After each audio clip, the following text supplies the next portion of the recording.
Hello and welcome to the opening show of our primetime series, What Would You Do? If you see something and you think it's wrong, do you step in or do you step away? What people say and what they do aren't always the same.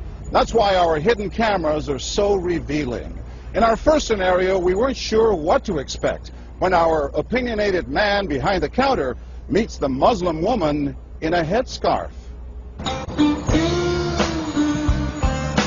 Deep in the heart of Texas, at this little roadside bakery, bigotry is being served with a coffee and bacon. Sir, I had a question. No, ma'am. We don't serve Muslims here. I'm sorry? This is America. We're at war with your people. I don't know what you think I am. I'm just trying to get an apple. Well, you're a terrorist is what you are. So... Excuse me? You got to take your business elsewhere. We don't serve your kind here. The other customers at this bakery near Waco seem to hear everything, but they barely look at the Muslim woman, even when the language is tough to take. Get back on the camel and go back wherever you came from. Sir, I'm an American. I was born and raised No, in you're this not. country. Americans don't wear towels on their head. Muslim Americans say these are words they hear all the time in all parts of the country. But here at the bakery, what the customers don't know is that this Muslim woman and the man behind the counter are actors. The bakery is working with us, all part of a primetime hidden camera experiment on prejudice and patriotism. Please take your business elsewhere. Am I asking too much? When no one even tries to help her, she makes a direct appeal. Sir, would you mind ordering me an apple strudel? That's why I'm here. I can give you the money. I have no problem. That's not a problem. Please no, sir. I'm not going to let you order. But when he gives her the cold shoulder, she finally just leaves. You could have helped her out. You could have spoken up. Why not? Me speak up for her? Well, if he tried to do some harm to her or something, then I would have. Well, why not try to set him straight? I really think that a person that owns his own business should be able to say who they sell to. She's not American. Others seem to agree with our actor as to who's an American and who's not. Is it all based on the way we look? I'm an American citizen. I just would like an apple strudel, please. Well, I'm sorry. Then why don't you dress like an American? You're so This is American. for religious purposes, sir, and I don't think you have any right to say anything. So I'm religious. I don't wear, Halloween costumes around. I mean, am I wrong here, sir? Not me. I run my business the way I want to run. That's right. Don't come in here without shoes and skirt on. This customer is adamant that the man behind the counter is doing the right thing. I'm ready for you. But the fact is, it's against the law to deny service to someone based on their race or religion. My name is John Quinones, and I'm with ABC News. What did you think of what you heard here? I didn't hear anything racist. He told her he wouldn't serve her. Well, he can say he wouldn't serve you if you come in here barefooted without a shirt on. But she wasn't barefoot or without a shirt on. Well, she wasn't dressed right. What do you mean? If I was running the place, I'd do the same thing. You wouldn't let Muslims shop at your store? I sure wouldn't. We never expected customers to be so candid. How do I know you don't have a bomb in there? Watch what happens this time when, once again, our Muslim woman is denied service This is not right. and again leaves. We reserve the right to not serve. That's right. Certain kind. That's right. That's, I appreciate seeing that. I think that's the first time I've ever seen that. He not only commends the man behind the counter for his discriminatory behavior, but he gives him the thumbs up, not once, but twice, Good job. All right. as he leaves. Sir, could I talk to you, sir, for a second? But when I approach, Sir, we're with ABC News. there is no thumbs up for me. We staged a little experiment in there to see how people would react to that kind of attitude. You're not an American. I am an American. That man took it a bit farther, telling me I'm not an American. He was threatened. Jack DeVideo is a social psychologist at Yale University. So when we as Americans feel threatened from the outside, we're going to define ourselves in very rigid fashions. Either you're with me, and if you're not really one of me, then you must be somebody else who's against me. The young woman in our experiment is an actor, but for this woman, discrimination is all too real. Nahaya Javed helped us design our experiment. Although born in Chicago, she says she's constantly characterized by fellow Americans as the enemy. They always start off with, you're a terrorist, Osama lover, towel head, camel jockey, on and on. While attending college in Texas, she says she continually suffered verbal abuse and has even been physically attacked just because she's Muslim. They assume I'm not from here, and if I tell them I'm American, they're like, no, you're not. Just because you were born here doesn't make you American. And I'm like, so what makes you American? It's a daily battle. Mm-hmm.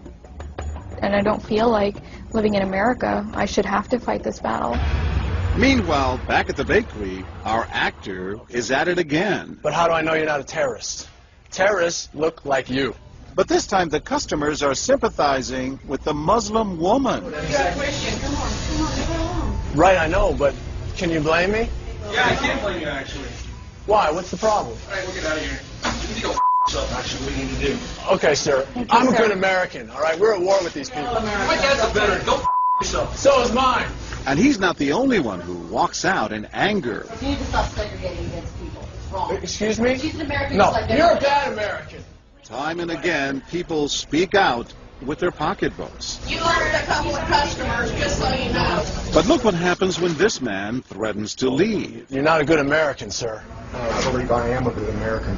My son just came back from serving in the Army for over a year in Iraq, and that has nothing to do with her rights. I understand that. Thank you, sir. And I hear what you're saying.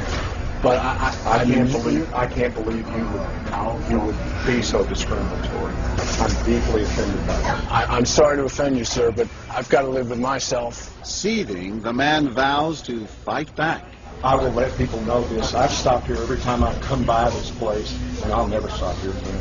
Why did folks get so upset? They saw an injustice. It's justice that binds us together. It's justice that makes us a society. Any threat to that kind of sense of justice and fairness undermines the entire system. You're really not going to serve her? No, I'm not. Perhaps that's why more customers are outraged by our actor's hateful behavior than approve of it. You're not dressed like an American. But no one is more persistent than these two young women who can't believe what they're hearing. Take your jihad, take it back out to the parking lot. Excuse me? I mean, I got to protect my customers, okay? You're really offensive and disgusting. Well, I'm sorry. I'm just trying to protect you here. Thank you. You're sick. Like that doesn't mean anything. This is a How do you know? culture. These people are trying to kill Americans. Disgusting. It is my culture. So you're ready to serve me, but you're not ready to serve her. You're obviously dressed like an American. Big deal. She's Muslim. And unlike the others, they don't just leave in anger. They stand their ground. So you're going to regulate what people wear? Yes, because I believe the degree of... No, I'm not the manager. Well, can I speak to your manager? I'm John Quinones with ABC News. It's only when we catch up with our heroines that they finally let their guards down. I'm with my friend who's, Muslim, and it's, I've just seen how people treat them differently. And it really hurts me. Just watching them stand up for what they believe in touches Professor DeVideo. In a way, they defended America.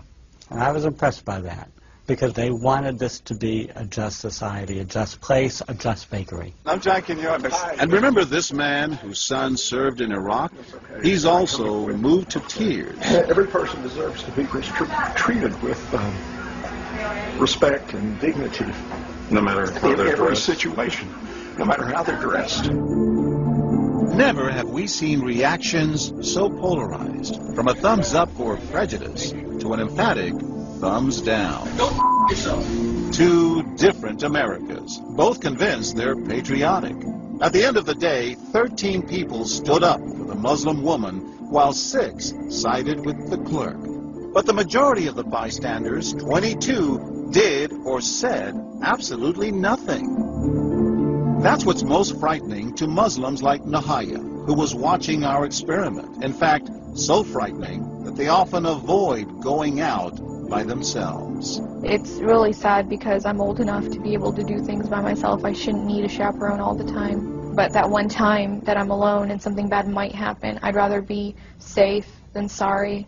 I am Nahaya. It's no wonder this young woman was so moved by the people who came forward to protect a stranger who just happens to be Muslim. Thank you so much for what you did, and I wish more people would do these types of things. And I do too. It would make my life a lot easier. God go with you.